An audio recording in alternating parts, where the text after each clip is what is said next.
opportunity to seize everything you ever wanted in one moment. After an impressive LFA debut in July, Brazilian Rafael Mulisha goes for his 4th win in a row tonight. His 3-fight win streak been on fire. His last loss, you have to go all the way back to March of 2018. 6 submission victories, and his only loss as a pro was due to a DQ, an illegal kick. Comes in with the impressive 7-1 record.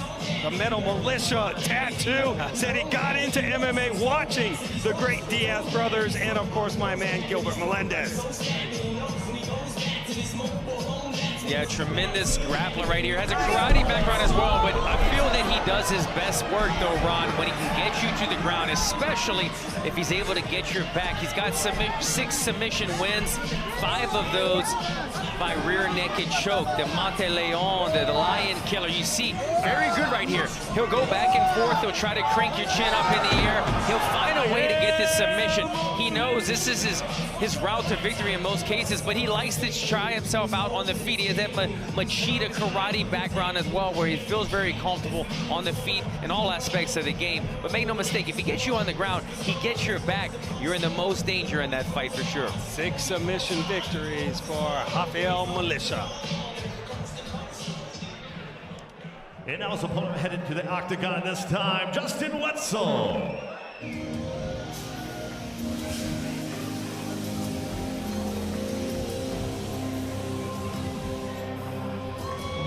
As always, wearing the Dragon Ball Z Scout, Justin Wetzell riding a 6-fight win streak, stepping into the LFA octagon for the first time in 17 months for this co-main event. Last fight was at LFA 109 in June of 2021. His 4th LFA appearance. We talked about the layoff. He thought his win over Oscar would have gotten him to the UFC. He didn't get the call. He was very frustrated. He took some time off, and then he suffered 2 car accidents this year. Needed some time to regroup. He did get a couple, his manager got a call or 2 from the UFC for last-minute calls. They decided not to take it. He comes in with a spotless 3-0 record in the LFA octagon, Alan. An impressive fighter. You see, we saw how good Oscar looked just now in this last fight. He was able to fight really well against somebody high caliber like that. You see that he's got the takedowns, he's got the striking. You mentioned he's on a 6-fight win streak right now. Coming into this fight with a bit of a chip on his shoulder, had a little bit of a layoff, but felt like he should be in the big show already. He feels he's at that caliber already. He knows that he just needs to try to stay off of the ground with Mulisha. And Mulisha has good karate, but he feels like if he can keep this fight standing, not get Mulisha on his back, he'll be able to finish his fight. And he wants to finish his fight early with a knockout in the first round.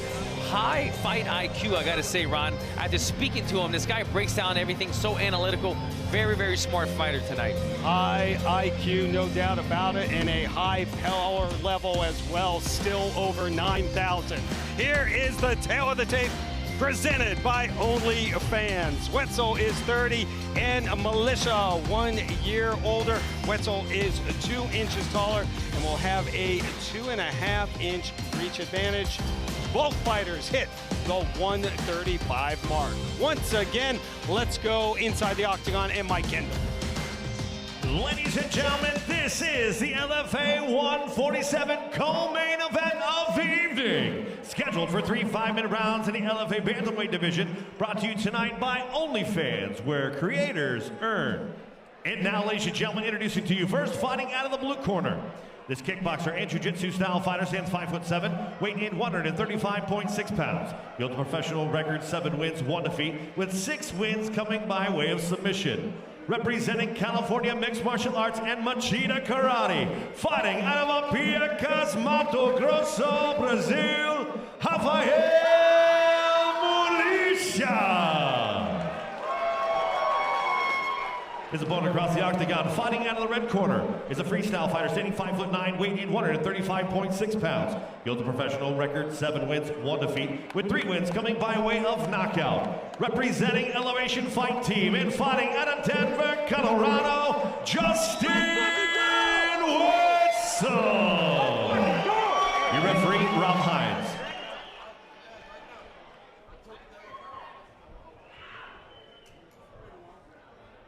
All right, gentlemen, we've been over the rules. I expect you to follow my instructions. Protect yourself at all times. Touch gloves, back up, we'll get it going.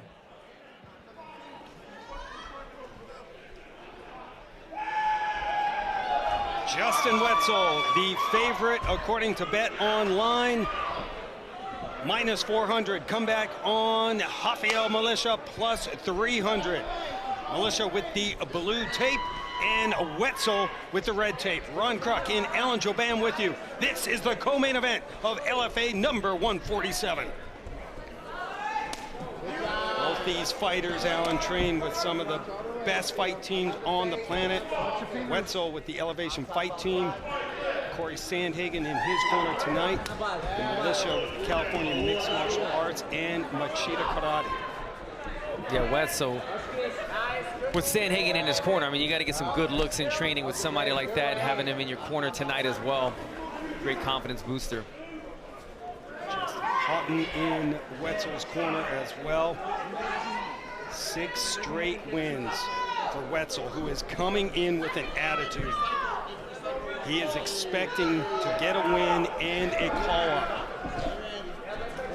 He is facing a very dangerous fighter in mulisha. Yeah, and you can feel that he senses that, right? He's fighting very calculated right now. He's keeping the range that he feels comfortable in at all times, and if it's not that range, he's resetting. Oh, he backed mulisha up. Combination.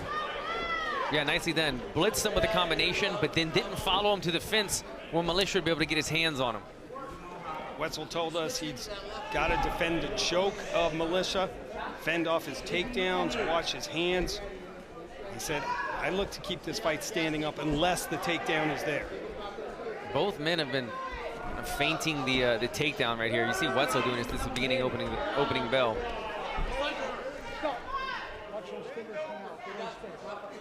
I think he's warning about open fingers. Yeah. I think that's great. Good kick from Wetzell. And now mulisha firing back. Hey, that was the Machida. Oh, he's saying, I gotcha. That was the Machida knee right there. That was the Shinzo knee. Absolutely. Oh, good exchange right here for both men. Main event here in Sloan, Iowa, in the Winnebago's Casino. And now Wetzell, after that shot, gets his takedown right here. This is the chokes he's got to watch. We spoke about being cautious on the ground. He chooses to take him down. He is on top. Mulisha, very crafty if he has your back. We haven't seen a tremendous amount of guard game, but you can see right here, he was looking for a high guard. Wetzell, get your hands on the inside. There you go. Get your hands on the inside, Wetzell. Get your hands on the inside. Taking a look. Justin Houghton. They're calling for his hands on the inside because you see he's trying to play rubber guard right here. Is mulisha. If your hands are on the mat, you can trap the arm with that rubber guard. The rubber guard defense 101 is put your hands on your opponent's chest. Don't have him on the mat right there. I don't think Nascimento though is able to get the flexibility around the shoulders of Wetzell so far. Left hand inside, Wetzell. Get it on his bicep. Hands on the bike. Carrington Banks in the corner of Justin Wetzell as well. Get your hand. With your left hand, Stacked Wetzell. Elevation Fight Team coaches. Yes. There you go. To the head. Body head. Yep. Keep your hand on his body. Keep that hand on his body. Put him down. You got a minute left, Wetz. Excellent. Swing with your right hand. Swing hard with your right hand to the head. To the body and to the head. To the body and to the head, Wetzell. Frame that head. Look for the elbow. Frame the head. Frame the head with your hand palm. There you go. Frame with your left hand on his forehead or chin. Ron, that Wetzel feels content right now. There's only about a minute left in the round. He got a takedown on somewhat the more experienced grappler. So he feels comfortable on top, maybe just kind of sliding to victory, taking this first round if he can escape on top. Although, Alan, he did get the takedown, but I think that Mulisha is doing a lot of work from the bottom. These elbows, and he's trying to throw up submission attempts. Watch those up kicks in the guard, and Mulisha, nasty elbows, but now. Yeah, if I'm Wetzel and I'm going to end the round here, he needs to throw some kicks, do some damage, leave an impression in the eyes of the judges that he finished on top. I mean, these elbows are landing. Yeah, you can hear this. There's no doubt about it. Looking at the stats, and Mulisha landing, says 80% of his elbows. Those were some nasty elbows that were getting through. Wetzel got the takedown, though, as we check out highlights from the opening round. Okay, you see a little blitz right here. That's that beautiful switch knee. Shinzo Machida landed one of these before, a beautiful knockout. He's saying, I got you right there. Something might have partially landed. You see right here, a little bit unexpected. Wetzel goes in on the single leg, changes to the double, runs it, ends up in the guard right here of Nascimento. Nascimento, though, not giving up off of his back, throwing up submissions and a lot of elbows. You see right here some of these up kicks, too. Showed to be a very dangerous and active guard. If it strikes, if it's submission attempts, wasn't really settling to just lay on his back and take any damage, Nascimento. Wetzel got the takedown, as we said, and then had over 2 minutes of ground control in that opening round. But Nascimento, as you pointed out, Alan, some of those elbows got through and did some damage, no doubt about it. Round number 2. Sorry about that, Ron. I can see it's kind of, looking back at it, an interesting round to score. I don't know how the judges might have saw that one. Who'd you give it to? Well, got to put you on the spot, of course. Well, you know, he got the takedown, right? But you brought it to my attention that Nascimento did land more from the bottom. So, I think his kick got checked right there. Huge knockout! Over and out! I believe. Oh my Maybe goodness! not over and out. He woke back up. He was out, Ron. I mean, he got caught with that flying knee and immediately to a right hand. Justin Wetzel was out. Wetzel's pleading with the referee. Oh, wow. He landed bad, though. I'm going to have to see this again on the replay. I'm not sure, but he went. It looked like he went down and then woke up immediately. I think so, too. Rob Hines jumped in. I thought he waved off this fight, but then the way that he was looking at him, I'm not 100% sure that he did. I think he was shocked at how quickly Wetzel woke up. Almost second-guessed his decision. We're going to have to take a look at this again. We can get this from the truck. It was very much like a momentum knockout, the momentum of coming forward. Watch this here. He backs up Wetzel and uses the momentum of him getting up to capitalize.